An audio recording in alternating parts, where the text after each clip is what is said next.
Hey, everybody. Welcome back to the Mosaic podcast. Today, I can tell you that I have in front of me a man that I'm honored. I'm really honored to have on the show today.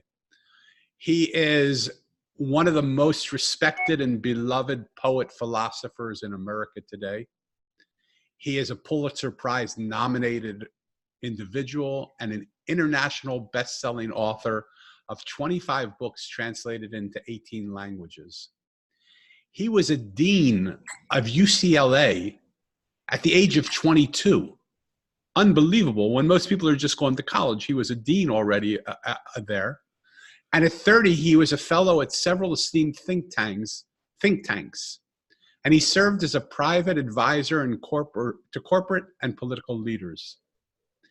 If you look at the testimonials on his website, which is noahbenshea.com, you will see a virtual who's who of people that you would long to spend even a moment in their presence just asking them one question. But these people speak so highly of him. And yet, of all the dignitaries that are there, the one person that really meant a lot to me was someone that took me even by surprise. Sandy Koufax. He was a pitcher for the Los Angeles Dodgers and was my hero growing up because as a little Jewish boy in Philadelphia, when the World Series would always happen over the high holidays, and Sandy Koufax was the premier pitcher for the Dodgers. It was him and Don Drysdale. And he would always be slotted to play in that first game, but that was when one of the high holidays was happening. And he would always sit out of that first game in honor to respect his religion. And I thought, for him to do it, for the team to accept him in doing it, for the world to look at that, there was an example there. And it touched me beyond doubt, beyond anything, that Sandy Koufax would be on one of his testimonials. So I've had the opportunity to have interaction through messaging with Noah BenShea. I just had a few minutes speaking with him in the green room, and I have to tell you, I love this man. He has a brilliance, a wit, and a kindness that I'm just so excited to share with you all today. So without further ado, Noah BenShea, welcome to the Mosaic Podcast. Thank you. The Talmud reminds us that we shouldn't say everything good about a person while we're in their company. So as flattered as I am by that introduction, I can't help but think how much more might have been said about me if I had the wisdom not to be here today. There you go. And there could be pages and journals and books, and they're on your website for anybody who wants to look, which is noahbenshea.com again. Okay. Before we get into sort of our conversation, because there's a lot to talk about, what did your parents do? My grandfather was a tailor and a Schneider, and my father was a cutter in the schmutta business and a pattern maker. And my parents had a really tough go. I'm from Toronto. My mother's mother died a week after my mother was born. She was put in an orphanage, and she came out to work at a butcher shop when she was 14. And my parents were just remarkably good people. They operated with an extremely high ethical level that I remember my father saying to me when I was still younger than I'm currently young, when people were starting to say very nice things about what I was doing in my work, he said to me, God did not give you the gifts he has given you so you can get your head deeper in the trough. You're here to do something which is more. At the same time, because of that experience, they thought that every boy who was really did very well academically and young and came from humble circumstances was to be a physician. Yes. And when my mother was about 87 and she was at a nursing home and I was being with her, and I said, Mom, you always wanted me to be a doctor, and I didn't become a doctor, but I'm now a visiting professor of philosophy at this major medical school, what do you think about that? So now I'm a professor to doctors. And she said, put on a white coat and have somebody take a picture. So in your accomplishments, I was deeply blessed that I lost my father to ALS, to Lou Gehrig's disease. And just before the end of his time here, the accolades for my Jacob the Baker book had come out. And when you're suffering in the last stages of ALS, you can't speak, you can't move. It's the opposite of Alzheimer. You lose everything but your mind. But when you emote, when you have feeling, you either laugh or cry. It doesn't mean you're either laughing or crying. It just means you are emoting. And so I had the joy to show my father the book and say to him, this is what people are saying. Only you know really what a schmo your son is. And my father got a big, big laugh and a teary eye. So yeah.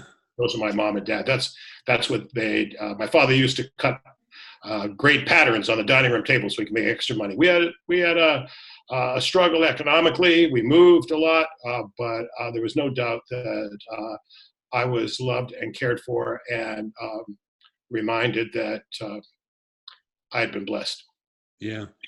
You can feel it even in your voice as you talk about them. You can feel their presence is still there, in the memory of them. And so how beautiful. And just to give you some comfort, when I was studying in yeshiva in Israel in a seminary, the Rebbe said to us, for all of those people who can't make it in the yeshiva, who can't make it to become students of the Talmud, those are the people that go to become lawyers and doctors.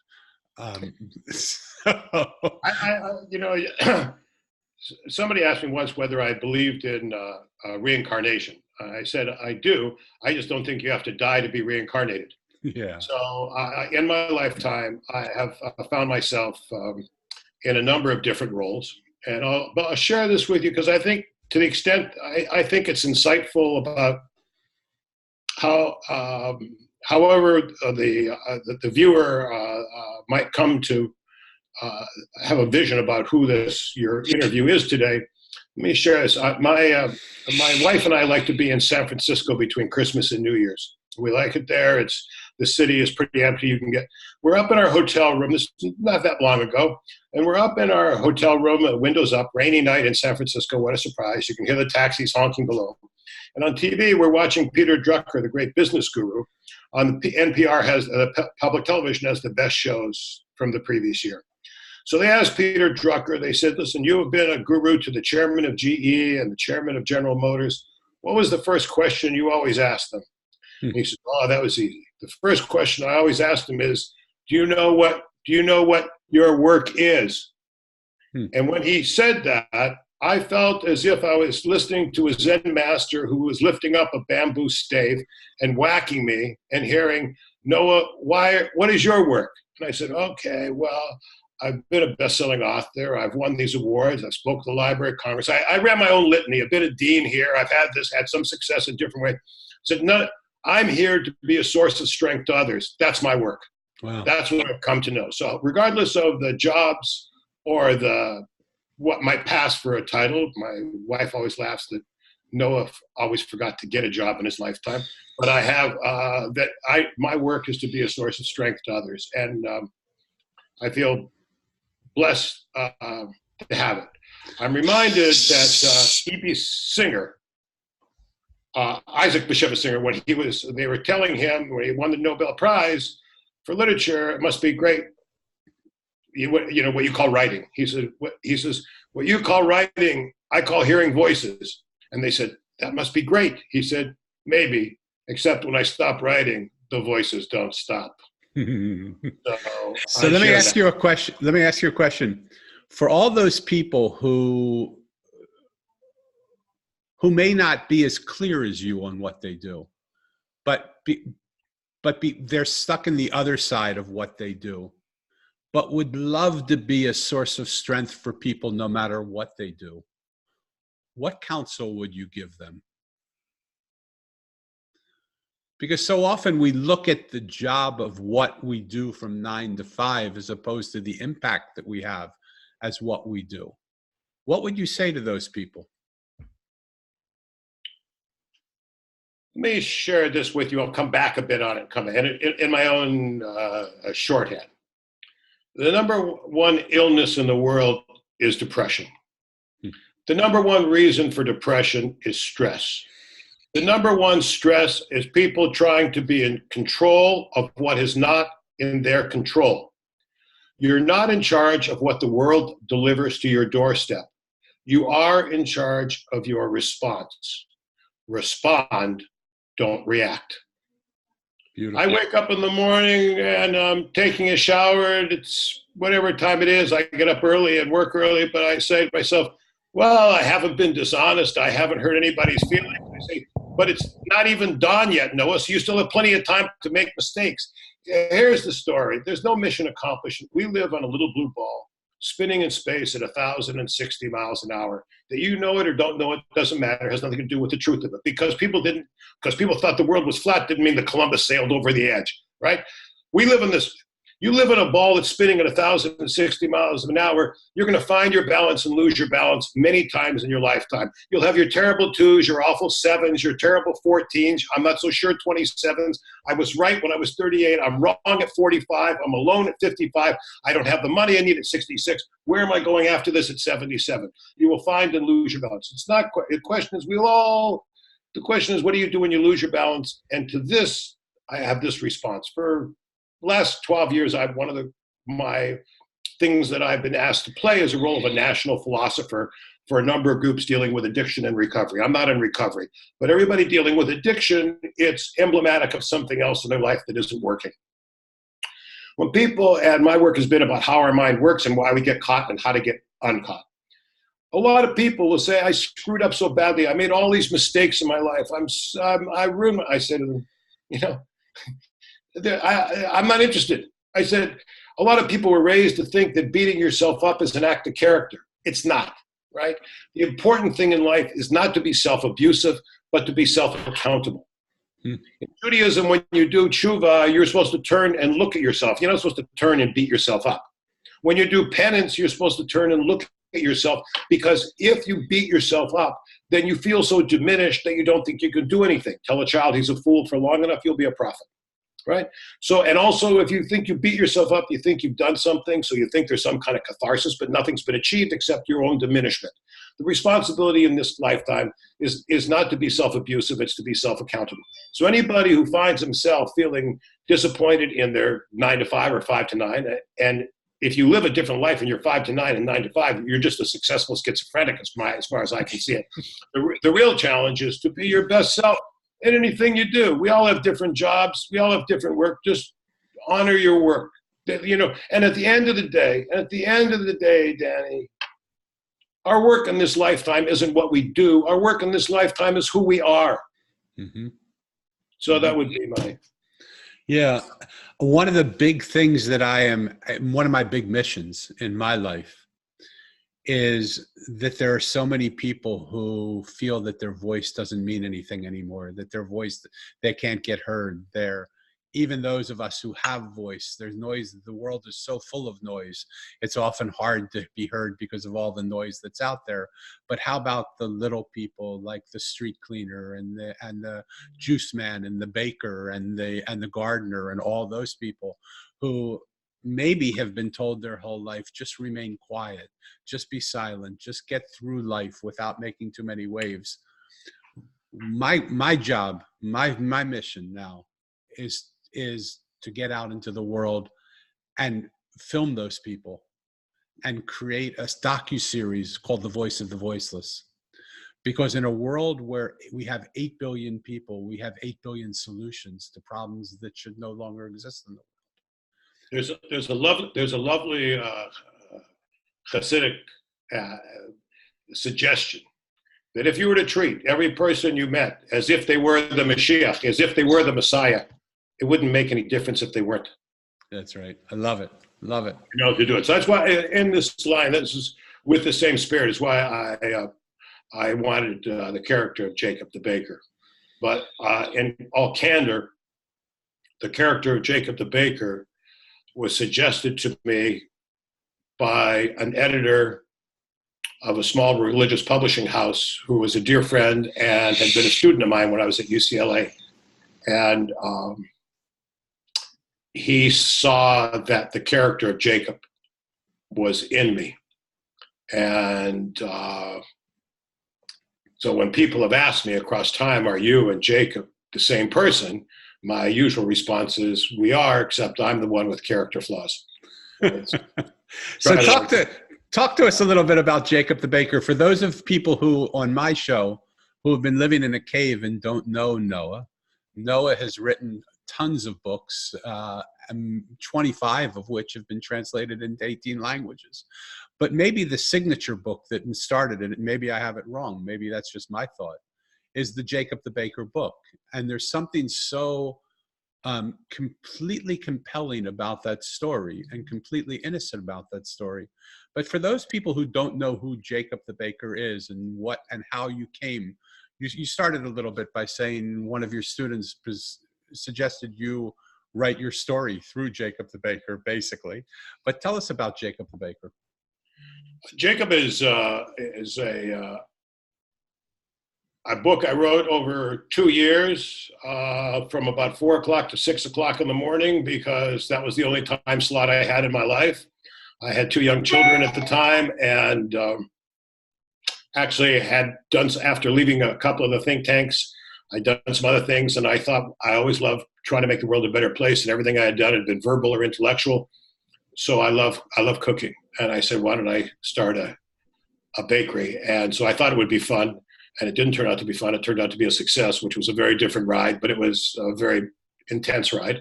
So you started in real life. You started a bakery. Oh, yeah. And this guy who I'd been a student and was later the editor for the Reformed Jewish Movement, wrote a fellow named Aaron Hurt Mannheimer, a really great guy, really special guy.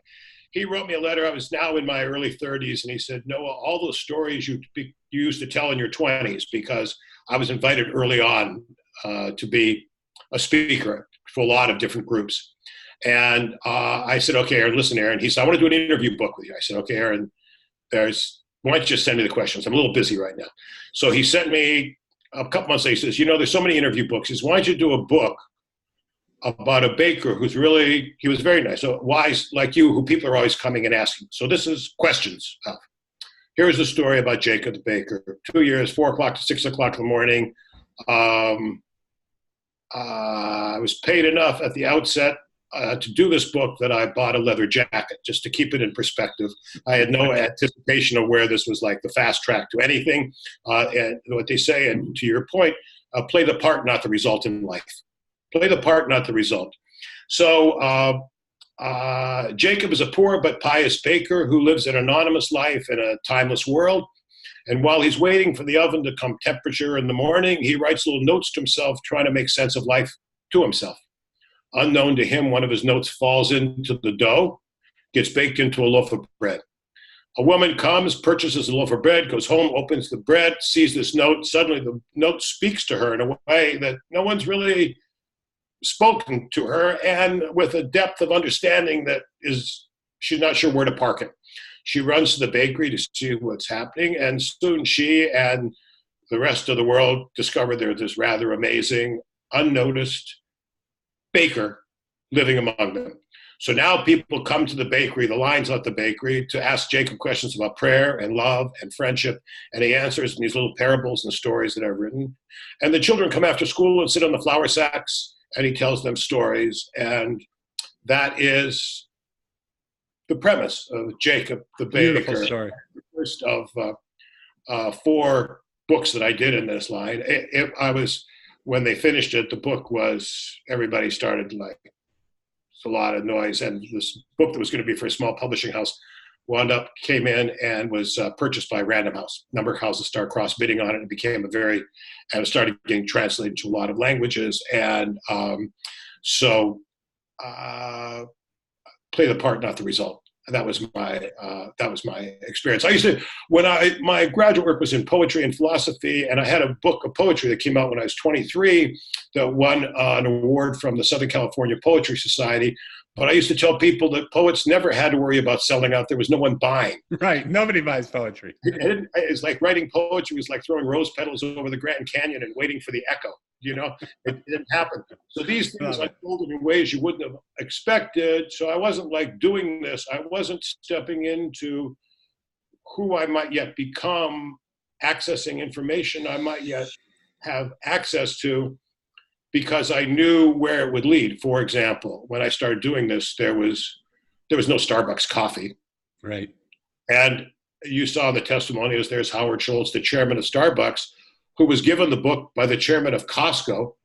And Starbucks came to me and they took a thought of mine, and permission to put it on 30 million Starbucks coffee cups. Wow. Well, that wasn't, there was no game plan for me to do that. Totally. As doing what I was doing, I thought, and I thought when I was writing poetry that I was, there was no one buying. But if I really wanted to make myself unemployable, I became very interested both in psychology and theology, and I began writing commentary on scriptural literatures, first on Eastern consciousness, because I had a very kinship with that, and later then with Talmudic teachings. And I remember that David Lieber was president of the University of Judaism in Los Angeles, and he said, "What are you doing?" I said, "Well, I spent the last 3 years going through the Talmud, and when I came to a line or a thought that struck, writing what you would call original Midrashi Moffat." He said, "Who are you working with?" So "I'm not working with anyone." He said, "You sit at home every day and you do this?" I said, "Yeah." And I felt, he said, so he invited me to give a series of talks at the University of Judaism. It was very nice. Fast forward now 13 years, Jacob the baker comes out. So I sent a note to David. He said to me, "Noah, if you were a 65-year-old rabbi, people would say this is the work of a lifetime." He says, "But from a 26-year-old man, they're a little bit suspicious." Right. So when Jacob the baker came out, I sent a note to David Lieber, a really wonderful soul. He's the president emeritus now, perhaps. I said, "David, now I'm 40. Am I less suspicious?" He said, "Okay." You're still suspicious to me, but let's go into that a little bit, because I understand that results are not what you look for. You just play the part and let whatever's going to come. But I also believe that there's a frame of mind that somehow you must have. There must be something that most people don't. Like, there are a lot of people that play the part but don't get the result. There are a lot of people that do the work but never get noticed. There's the guy, and a lot of those people I come hand to hand with is a guy pushing the broom. And the Bhagavad Gita can say there's no greater glory in pushing a broom than being a teacher of thousands. But to the guy who pushes the broom, sometimes it's hard to make ends meet. And so what I want to try and do is go beneath the sort of storyline, if we can, because there's a story beneath that story.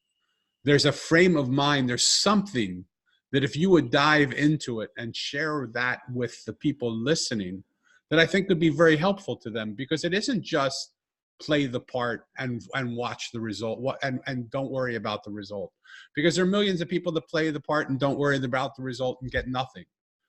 And they're happy or frustrated or whatever they are. That's not my job to judge or but what, if you could look at it now in retrospect, and you could go back with the knowledge that you have, with the life that you've lived, with the situations that have happened, and say, oh, maybe when I look at it with this magnifying glass on this point, maybe this is what happened. What would that be?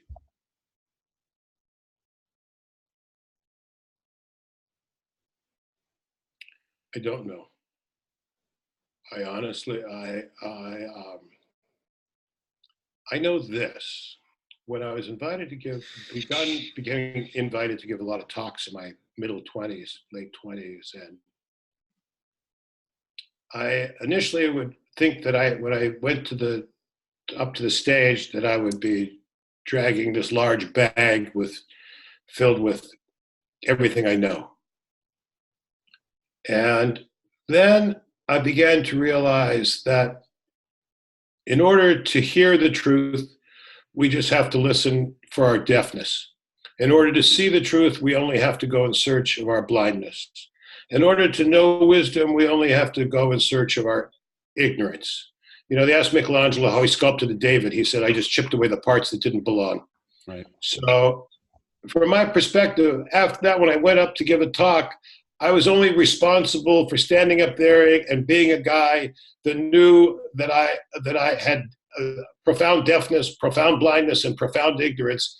And what was I going to do to chip away at those things in my life? Now, I don't mean that, you know, like too humble is half proud. There's like some part of that. No, I hear exactly what you're saying. There's a story about a guy who, you know, the church votes him most humble and gives him a medal. He comes next Sunday to church and he wears the medal and they take it away from him. So I'm not trying to be falsely humble. I stand so often in profound amazement and feeling blessed. My meditation, I spend time part of each year in Italy, and a number of years back, I took the time, I speak Italian. One of my meditations is nella gratitudine trovi la pace, nella pace trovi la plenitudine. In gratitude, find peace. In peace, find blessing. You know, and that is pretty much, in my new We Are All Jacob's Children, there's a meditation that Jacob talks about as his prayer cycle in the morning, and I don't get out of bed in the morning before I go through this dialectic. Yeah. And it says, because I typed it. It says, in gratitude, find prayer. In prayer, find faith. In faith, find grace. In grace, find peace. In peace, find gratitude. I'm not withholding a reply or an insight because I find it too insightful. Let me give you an example. I feel blessed in my life. My life is blessed in a number of ways, but it's not just blessed because I'm so rich. I have maids who can wash all my dishes. It's blessed because I feel when I'm cooking something and the water's running over my hands, I feel the blessing of being in that moment. Yeah. If I had more, I'd have less. You know, my life is blessed. Do I have concerns? Of course. Growing up, I had to find my own way. I had to make my own way. I had a house to buy, cars to buy, children, you know, to take care of, wife to take care of, and now I have my children are growing. I have a grandson, so these things are, I care about them, but I feel that, Ben Zoma says in Pirkei Avot, this Ethics of the Fathers, who is wealthy, he who is happy with his lot in life. Yeah. So I've met a number of people who are phenomenally successful. I have a number of people across time that I know who are your basic billionaires with all this power. And I know a lot of people, needless to say, who have a great deal less. And I think happiness or unhappiness is an equal opportunity employer. Yes.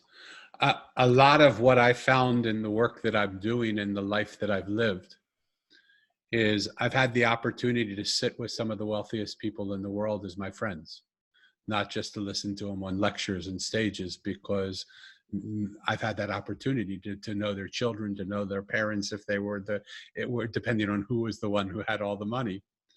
And I've also had the opportunity to sit on street corners with some of the poorest of the poor.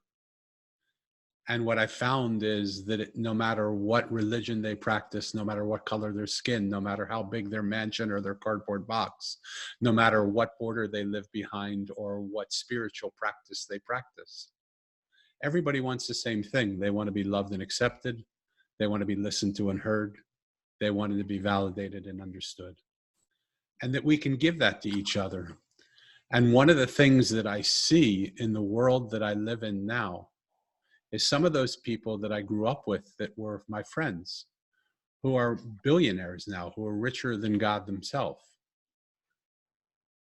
They would always make fun of me. They would say, Danny, why are you still looking for yourself? Like, why can't you just find yourself? You have so much to give. Why don't you get out there and help people? And I said, in my own way, I believe that's what I'm doing.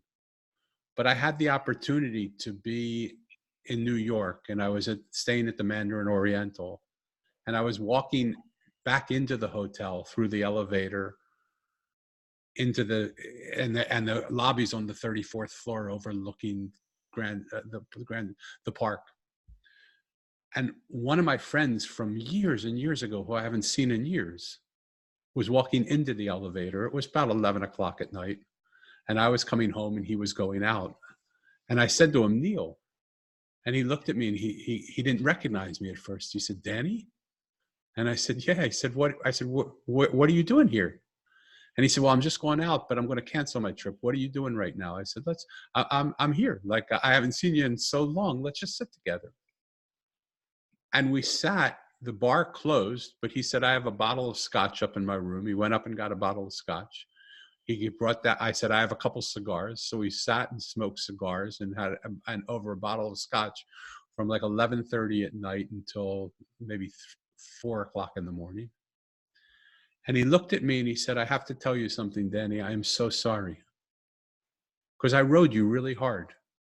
And I made fun of you for not making the money that I thought you can make.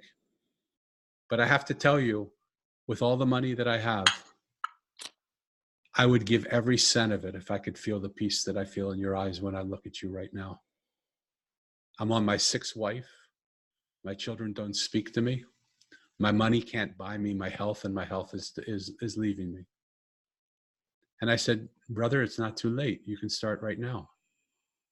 And we sat in that hotel lobby, drinking scotch and smoking cigars, and just shared an interaction of 2 kids growing up together now 40 years later.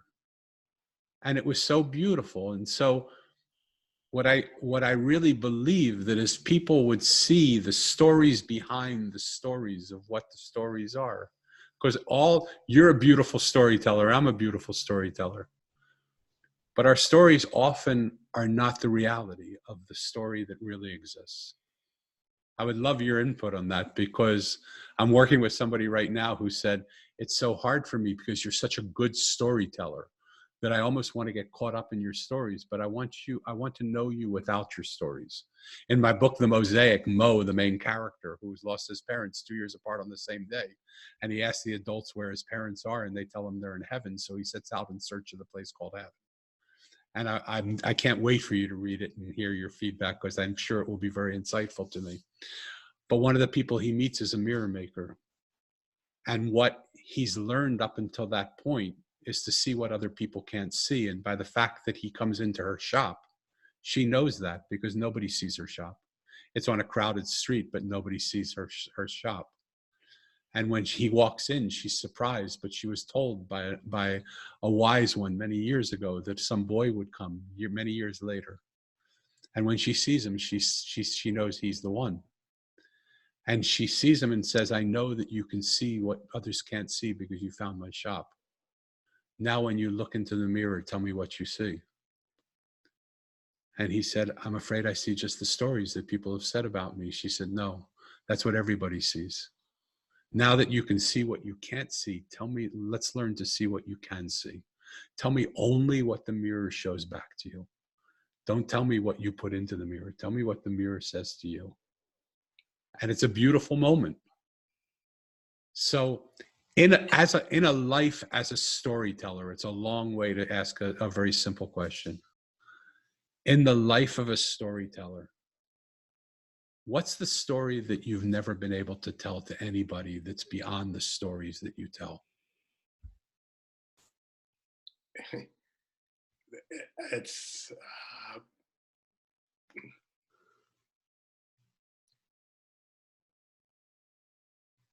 a very famous painter who had painted a portrait of a very famous woman.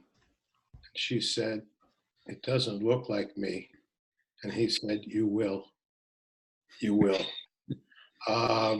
Years ago, the senior people at Random House were doing a new Talmud with Aidan Steinsaltz, and they invited a few of their authors in that realm to come to a special meeting with Aidan Steinsaltz, and I was blessed to be invited. And I'm thinking to myself, I was in a previous incarnation of my current incarnation, and I thought, how will a man of this wizardry, huge physicist, now a Talmudic scholar, unparalleled, could hold things in his mind, how would he pass this wisdom? So I'm sitting in this very small, diminutive man, wizened in some way. The beard comes in the room and very quietly says, "Let me tell you a story." In response to your question, I think I don't have my story because my story is still unfolding. I'm witnessing my story now with different eyes and ears and senses than I did previously. Part of it may be about, one's own mortality. But the fact of the matter is that at different moments in our life, we can either be transformed or revealed. And I think that getting older doesn't make you wise. Getting sick doesn't make you a saint. Who you are will evolve out. So I'm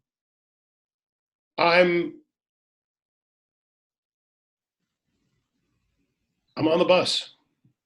I'm on the bus. There's a story of a boy. But can I pause you for 1 minute? Because I don't want to interrupt. I want you to tell that story. But I just want people who are listening, because Noah's an extremely accomplished man. And go to his website, noahbenshea.com, and take a look at some of the things he's done. I don't mean to give him a medal of humility, because I'm going to take it from him right now also, because I'm not trying to say anything that isn't true. But to hear those words come out of a person at this stage of his life gives cause and wonder to all of us to be able to take a look at our life, no matter where we sit, and say the story isn't over, the story isn't done, we're still riding the bus. And that doesn't mean you can be in the lowest part of your life, you can be in the highest part of your life. You can have sat with some of the most amazing people, or sat with some of the people that you have no idea who they are. You can have trouble paying your bills, or have more money than God to pay everybody's bills in the world. But you're still riding the bus. And for a man like Noah to be able to have the humility and the honesty and the courage to not just pompously hide behind his accomplishments, but to say, when asked, what is the story that you haven't told yet of the life that you are, to say that's still evolving. I just want to give honor to that. So I didn't mean to interrupt you. Go ahead. No, I recently posted up something that birth is a journey. Death is a journey. Learning this is a journey. Love it.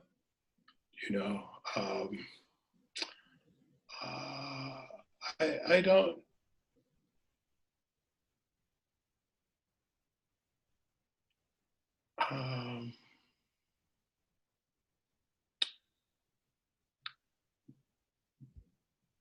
I feel profoundly connected to God. Yeah, you feel it.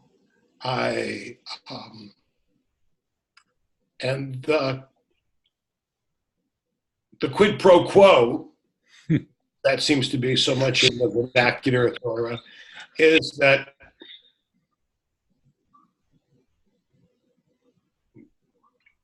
God just wants me to be the best me I can be at any point. And sometimes I disappoint myself, and then I have to be not self-abusive, but self-accountable. Yeah. And one time I was giving a talk when my books were being broadly publicized. I was being taken from, they used to take you from like radio station or TV station to TV station with a driver. And the guy driving me was a priest in this one town. He was doing this for some publishing house. And he had all his stuff in the dashboard of his car, and he had to stop suddenly. And stuff flew out of the dashboard. And in front of me was a card that he had in the dashboard. He says, "Be patient with me. God isn't done with me yet." Yeah, love it. And I felt that was a harbinger in my life. And I do think that at a certain point, you really, really, really begin to understand that what you want is to be in a state of peace. I wrote something one time that, why is it, there's the tefillah prayer in Hebrew, and it says, you ask for shalom v'chavara. You want peace and blessing. So I said, why does it say peace and blessing? Most people think that if you had a blessing, here's my drash, my take, my interpretation, my hammer on a rock, the splint, the spark that may fly out. Why does it say peace and then blessing? Because any peace you find in life is its own blessing. And any blessing, remember your friend in the hotel, yeah. Any blessing that does not bring you peace is no blessing. Yeah, yeah. They used to say when I was in yeshiva that something that looks good now that turns out to be bad is no blessing. But something that could be bad now that is good in the future is an ultimate blessing. And so we never know what uniform life is giving us. And so I look at it, and the narcissism that I have of using the imagery of a mosaic in what I talk about is it's in a certain sense of wonderment that I realize the word peace, P-E-A-C-E, and the word peace, P-I-E-C-E, are pronounced the same, even though they're spelled differently. And so in every piece of life, there is piece of life. And in every piece of life are all the pieces that have made our life what it is. You know, there's just along this line, you're about people. There's a wonderful Yiddish witticism that says, "Only people with bread dream of butter." I love it. You know, so how do you find peace with your peace? Yes. You know, Yes. How do you? And that's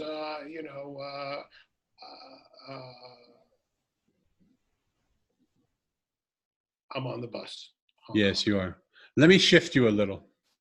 We're winding down. We have about 15 minutes left. So I just want to ask you a couple of things. What's been the biggest surprise you found in your life?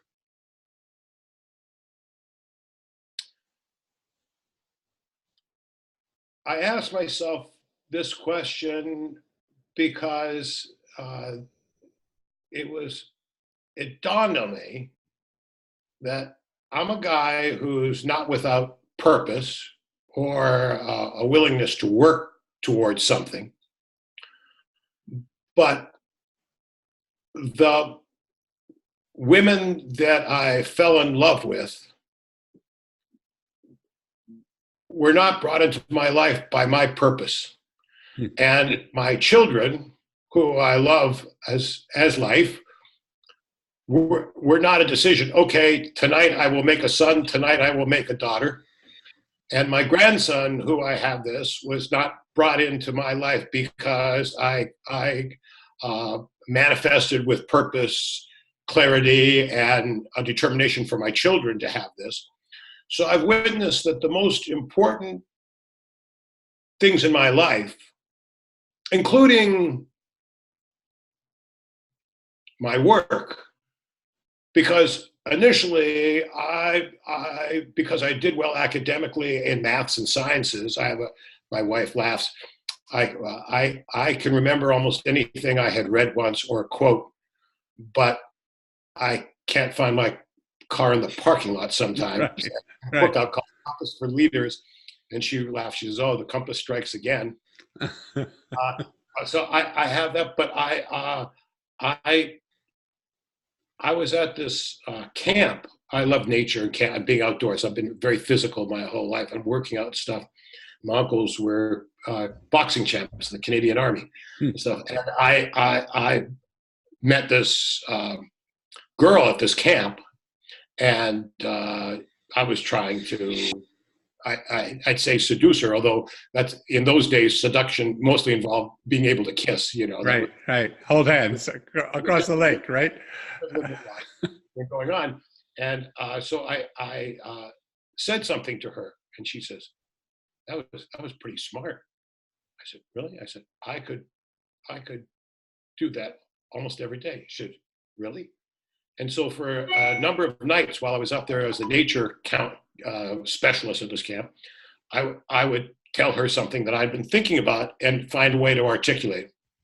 So what happened was that a lot of times in life, we are seduced by that which we choose to seduce others. Yeah. So I was drawn into my life again because I said, "Oh, this is great. I couldn't believe it. I was looking to impress a girl, and in some small way, which was still not clear, I found my life's work." Yeah, I love that. And the only other part was my family moved a lot. My father was trying to make a living. We moved from Toronto to the inner city of Los Angeles and back to Toronto. And then I was brought up in two countries, went to a lot of schools. And I was in the 5th grade one day, and it was never a problem for me. I did very well with, I was a smart kid in the classroom. People knew that. That didn't matter for much among the crew. But I said something and made people laugh. And I thought, oh my gosh, I heard Mel Brooks say this the other day, that he made people laugh when he was young. And it was like he said, I found my life's work. Yeah. I realized I love laughter. Yeah. I love laughter. So when you introduced me and you said a number of kind things and included how I try to draw laughter into the impact of what you're saying, I think that's vital. As long as it isn't victim humor, because real humor has two issues to it. One, you causes people to see things differently than they might see it. So it changes the background, the foreground. Totally. And two, it speaks to humility. There's Leo Rossen has the difference between a schlemuzzle and a schlemiel is one guy who drops the soup always, and the other one is the guy that the soup always lands on. Yeah. There's schlemuzzle and a schlemiel. Remember? Yeah, I love it. Schlemuzzle, schlemiel. When they do that little thing at the beginning of that TV show. So I like the idea of humor, the humility and the reversal of foreground and background, the changes things around. Well, anything that changes our perspective on anything, to me, is the most valuable thing we could ever do. And so often humor does it because it takes us out of the seriousness of that moment and shows us something else. So one of the lines I wrote one time is, if you learn to laugh at yourself, your life will never be without amusement. Yeah, totally. We're getting to the place where I want to honor your time and respect your time. So the question I always end with, and it has a follow-up question. The first question is just simply a yes or no. When you look out the window on the world that you see, is this the world that you always dreamed of handing over to your children and to your children's children?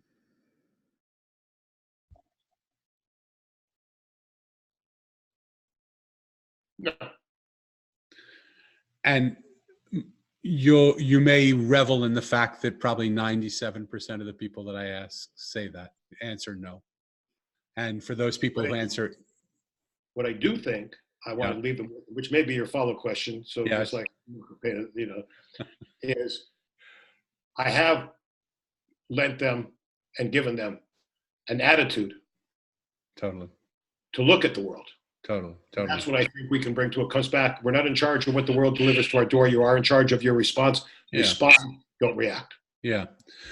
And so I'm 100% appreciative of giving people a lens to look at the world so that the world they see actually changes the world that is, because I believe that when we see the world differently, the world we see becomes different.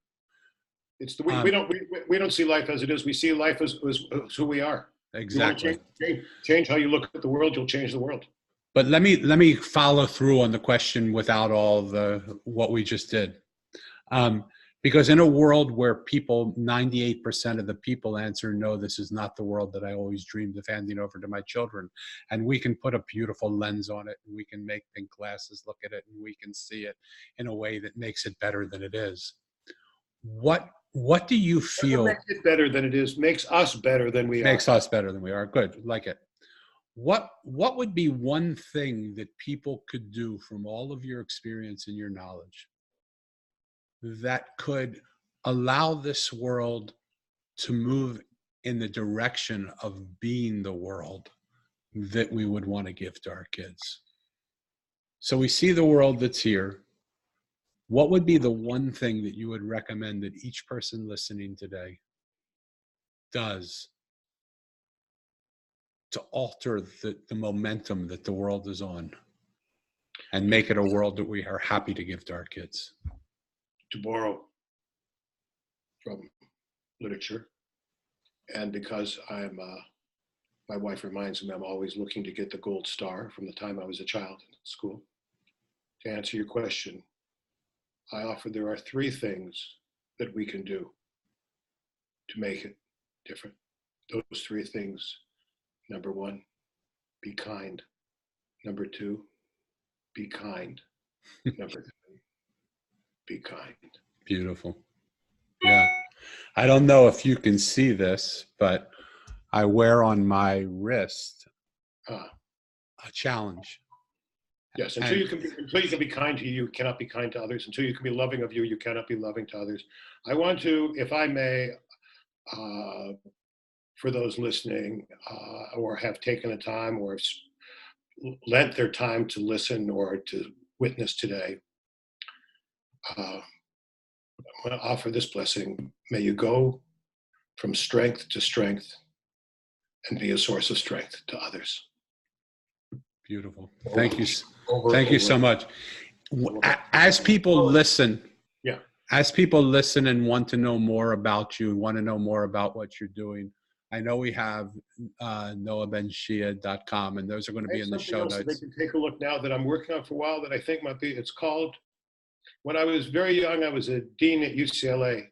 I'm a little bit further down the trail, and I am again a dean. Now I am the dean of the College of Caring.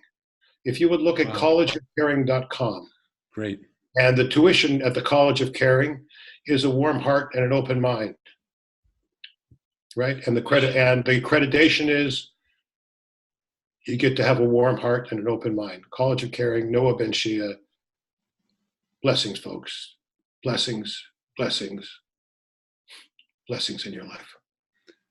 Thank you from the bottom of my heart for being on the show, Noah. Thank you for sharing with us your experience, your life, your wisdom, your stories. And for those of you who have come and spent your time listening to this interview with Noah, thank you for being here, for the kindness that you always give. If you like this podcast, which I'm sure you will, please leave a review of it on Apple Tunes. Please also give a 5-star rating for it if you feel to. If you feel to give a 1-star, give a 1-star. But just interact with us and let us know who you are. For those of you who have yet to read his book, Jacob the Baker, it's available everywhere in the world where books are sold, clearly on Amazon or any bookstore will have it. Get to know more about him. Allow him to enter into your life like he's entered into mine. You will have a friend that you will enjoy knowing for many years. For those of you who want to know more about me, please go to the mosaic.online.com or danielbrucelevin.com.